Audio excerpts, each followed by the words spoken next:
bisita sa akong friend, si Governor Gwen Garcia, mag-catch up with, istoryahan, and then of course, mangayo sa iyong tapang, sa akong pagdagan, usab as Senator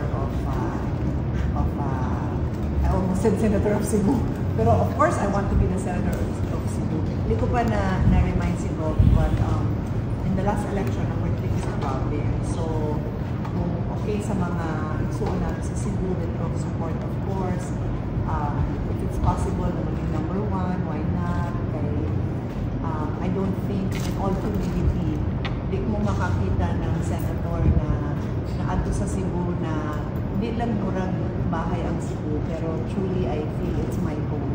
Kay I visited from north to south, San Rem, Bogo, down to Consolacion, Liloan, 3 times na ako nagkarera. Actually, to be honest, most of my visits there has to do with sports. That's why when istoryahan mo ni Go about sports, ay, yan, ikaw may alam yan.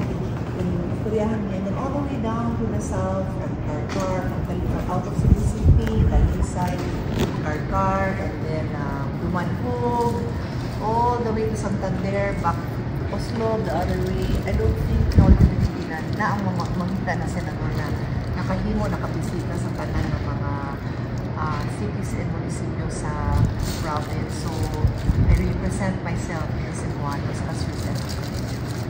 Given a fresh term... Not to mention my Bisaya.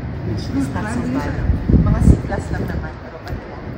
Given a fresh term this May, Senator, what would be your focus? So actually, that's part of mga what Gov and I talked about. Kay the last 6 years, i-chair ko ang budget ng Vice Chairman ako ng Committee on Finance and chairing the budget of health and education. So the future will really, the present and the future will get worse in terms of shortages of professionals in the health profession. So I was telling her about the doktor para sa bayan na kami duha ni Senator Tito Soto ang nag-pass ng law, but ako ang nagbutang sa budget. So in like Cebu Normal, it started with 80 million and every year nagbutang ko ng budget to complete the program. It's not enough na naaka-scholarships for the students, kinahanglan nga facilities, di ba? If a school is made for 30 students ng med school, that's what their capacity is to graduate. Just because we pass a law doesn't mean na 60 students can suddenly study there. Is there enough laboratory equipment? Are there enough professors? So tanan yan, I study and I put budget.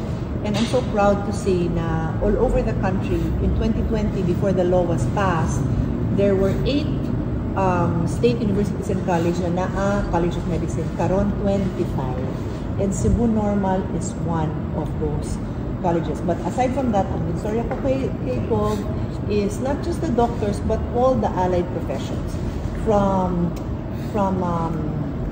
nursing to physical therapists, occupational therapists, radio techs, kulang. They graduate and then they leave. So we have to have more programs.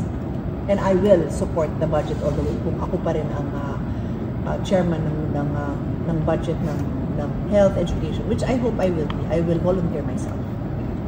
Okay, thank you.